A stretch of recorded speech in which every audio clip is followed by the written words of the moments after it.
Olá, seja muito bem-vindo ao canal, é sempre uma satisfação recebê-lo aqui e no estudo de hoje iremos trabalhar com um dos temas mais relevantes do direito penal, que é a dosimetria da pena. Afinal, como você pode dizer que gosta, que está estudando o direito penal ou ainda que pretende atuar perante o sistema de justiça criminal se não sabe como uma pena é fixada pelo juiz? Por isso, hoje nós iremos abordar uma questão elaborada pela Fundação Carlos Chagas em um concurso para a magistratura e ao final eu quero apresentar para você um quadro extremamente didático que irá ajudá-lo a visualizar com clareza as etapas e principalmente compreender melhor as diferenças entre elas quando nós falamos da dosimetria, o sistema trifásico. É um vídeo essencial que vai ajudá-lo muito em seus estudos. Vem comigo!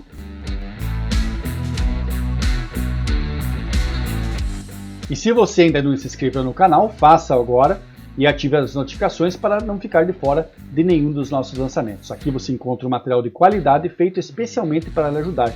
Temos várias videoaulas de direito penal e de criminologia para você maratonar depois. Vamos à questão de hoje. Olha, na aplicação da pena, incidindo as causas de diminuição da tentativa e do arrependimento posterior, pode o juiz limitar-se a uma só diminuição, prevalecendo todavia a causa que mais diminua. O que você me diz sobre essa afirmação? Ela está certa ou errada? Devemos lembrar que realmente a banca procurou trabalhar com uma situação chamada efeito cascata.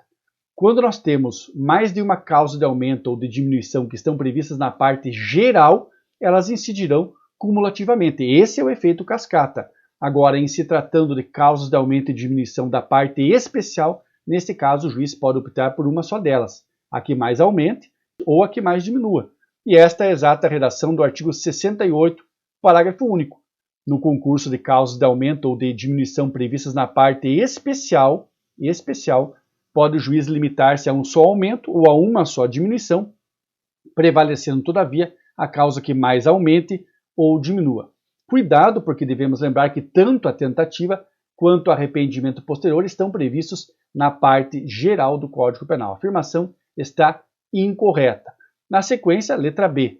O juiz, na terceira fase do cálculo, ao fixar a fração de acréscimo pela causa de aumento identificada, sempre atenderá à culpabilidade, antecedentes, conduta social, personalidade do agente, aos motivos, às circunstâncias e às consequências do crime, bem como ao comportamento da vítima. Esta afirmação está certa ou errada? Estamos falando aqui da terceira fase do cálculo, estamos falando da hipótese da fração, e na sequência ainda ele fala aqui de uma série de situações a partir da culpabilidade, seguindo até o comportamento da vítima. A afirmação está incorreta. Cuidado, porque aqui a banca buscou misturar a terceira fase, quando tem a incidência das majorantes e minorantes que se utilizam de frações, com aquelas situações aqui no final do enunciado que dizem respeito à primeira fase da dosimetria da pena. Basta você lembrar que esta é a redação do artigo 59. O juiz, atendendo à culpabilidade, antecedentes, conduta social, personalidade do agente, enfim, segue exatamente como coloca o enunciado da questão, descrevendo as chamadas circunstâncias judiciais. Lembre-se que na primeira fase o juiz tem que avaliar todas elas para fixar a pena base. E se você confundir as circunstâncias judiciais da primeira fase com as circunstâncias legais da segunda fase, que falaremos mais adiante, lembre-se da própria redação do artigo 59. O juiz, ou seja, circunstâncias judiciais. A afirmação está incorreta porque mistura terceira fase com primeira fase. Letra C. As qualificadoras, representando fatores de acréscimo assinalados em quantidades fixas ou em limites, incidem na terceira fase do cálculo, não permitindo, contudo, a fixação da pena acima do máximo legal. O que você me diz agora sobre a alternativa C? Ela está certa ou errada? A afirmação está incorreta e, mais uma vez, o que nós verificamos aqui é a FCC misturando elementos da primeira fase, da segunda fase, da terceira fase, para procurar testar o candidato. Eu sempre fico atento, assim, quando nós falamos em pegadinhas, é uma expressão que brincamos com os alunos, mas na realidade o que a banca deseja é avaliar o conteúdo, avaliar o conhecimento do candidato. Neste caso, quando falamos em qualificadoras, elas, lembre-se, elas alteram os limites típicos. Então aqui já não ficaria correto falar em quantidades fixas ou em limites. E pelo fato das qualificadoras, assim como as privilegiadoras, alterarem os limites típicos, os seus reflexos são sentidos na primeira fase, que é o momento, então, que com base nos limites típicos, o juiz avalia as circunstâncias judiciais dos 59 e fixa uma pena base. Então, não é correto falarmos em terceira fase do cálculo. A afirmação aqui está incorreta.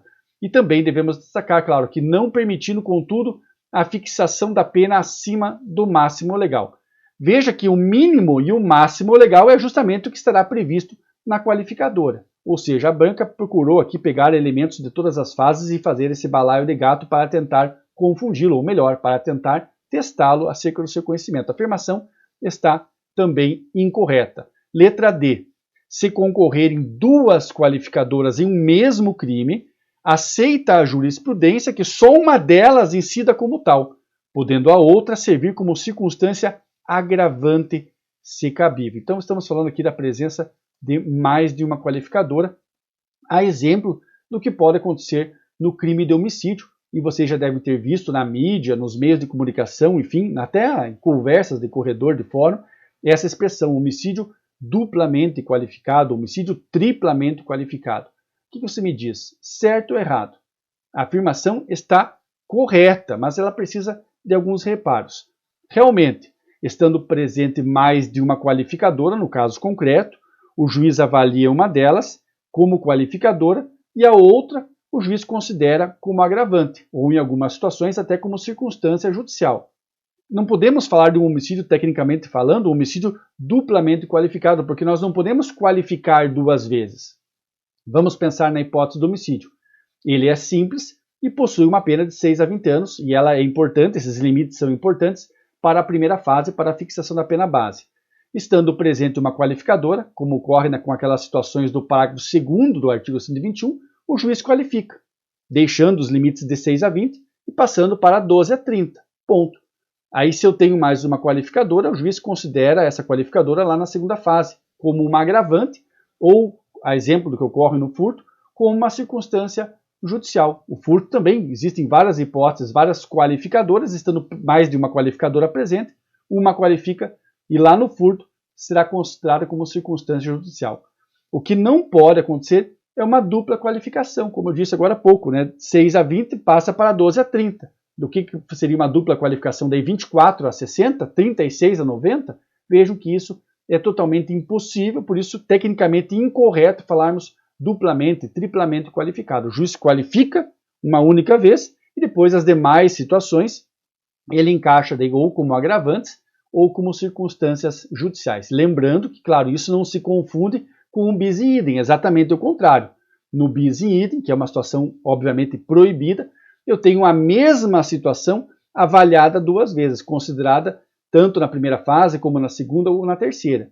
E aqui é o contrário, aqui eu tenho duas qualificadoras. Uma delas entra como qualificadora e as demais, então, são encaixadas nas outras fases, claro, dependendo de outros elementos. A afirmação está correta, mas é importante complementar esta explicação. E por último, é interessante falarmos também da letra E. Eu gosto sempre de comentar todas as alternativas e vamos ver o porquê que ela está incorreta. Letra E. Se reconhecido o crime continuado específico, aplica-se a pena de um só dos delitos, se idênticas, ou a mais grave, se diversas, aumentado em qualquer caso de 1/6 a 2/3, considerado o número de infrações cometidas e incidindo a extinção da punibilidade sobre o total da pena imposta. A afirmação, claro, você já sabe que está incorreta, mas por que ela está incorreta? Ela está incorreta por dois momentos, por dois motivos, melhor dizendo.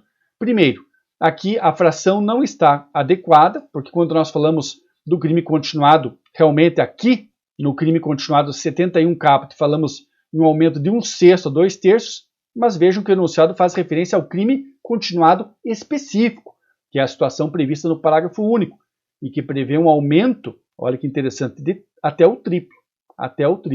Então, nos crimes dolosos, contra vítimas diferentes, cometidos com violência ou grave ameaça à pessoa, poderá o juiz, considerando culpabilidade, antecedentes, conduta social, personalidade do agente, bem como motivos e as circunstâncias, aumentar a pena de um só dos crimes, se idênticas, ou a mais grave, se diversas, até o triplo. Fiquem atentos, porque as bancas realmente são apegadas aos detalhes e, como eu disse agora há pouco, elas precisam testar o conhecimento técnico do candidato. E por fim, não podemos deixar de comentar aquele aspecto relacionado à extinção da punibilidade. Voltando então para o enunciado, ele diz respeito lá, incidindo a extinção da punibilidade sobre o total da pena imposta. Então aqui nós sabemos que essa primeira parte está incorreta, por isso já eliminamos a letra E, mas ainda agora vamos trabalhar com outro ponto, a questão da extinção da punibilidade.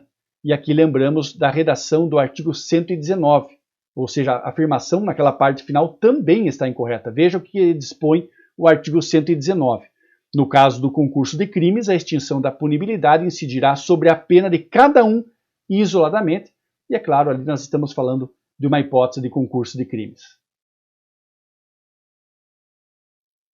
Este é o quadro que eu prometi apresentar para você, visualizar com maior clareza e principalmente memorizar as fases do sistema trifásico que foi concebido por Nelson Hungria, um dos maiores penalistas brasileiros. Fique atento porque na primeira fase, o juiz, a partir dos limites típicos, considera todas as circunstâncias judiciais e fixa a pena base. Então lembre-se que em todo o processo o juiz sempre irá avaliar as circunstâncias previstas no artigo 59. Por isso ele é muito importante quando trabalhamos com a dosimetria da pena. Na sequência, em uma segunda fase, o juiz considera a presença de circunstâncias legais, que podem estar previstas no caso concreto ou não. São agravantes, previstas no artigo 61 ao 64, e as atenuantes, elencadas no artigo 65, e também com uma situação bem peculiar, que é a previsão de uma atenuante inominada no artigo 66, ou seja, as agravantes estão taxativamente enumeradas, enquanto que as atenuantes não. Fique atento a esse ponto. E tendo fixada a pena base e incidindo sobre elas agravantes e atenuantes, se estiverem presentes no caso concreto, é que o juiz passa para a terceira fase, com a incidência das majorantes e minorantes, também chamadas de causas de aumento ou causas de diminuição. E aqui você deve ficar atento, porque nesta terceira fase o juiz pode ultrapassar os limites típicos, sem ignorar também aquela situação do efeito cascata que foi abordada na alternativa A. Estando presente mais de uma causa de aumento ou diminuição da parte geral, incide em todas. Agora, em se tratando da parte especial, o juiz pode escolher, dentre as causas de aumento, a que mais aumente, e dentre as causas de diminuição, a que mais diminua, conforme a redação do artigo 68, parágrafo único, que também é um ponto muito esquecido pelos alunos. Por isso, você deve anotar agora. Fique muito atento com essas questões que eu apresentei hoje e também eu quero recomendar para você um outro vídeo onde eu abordo aspectos relevantes da dosimetria da pena de forma extremamente didática. Se este vídeo lhe ajudou, deixe o seu like, compartilhe com seus amigos e conheça o nosso site, onde você encontra cursos e outros materiais de apoio. Lembrando sempre que o interesse é o maior educador. Um abraço e até a próxima videoaula.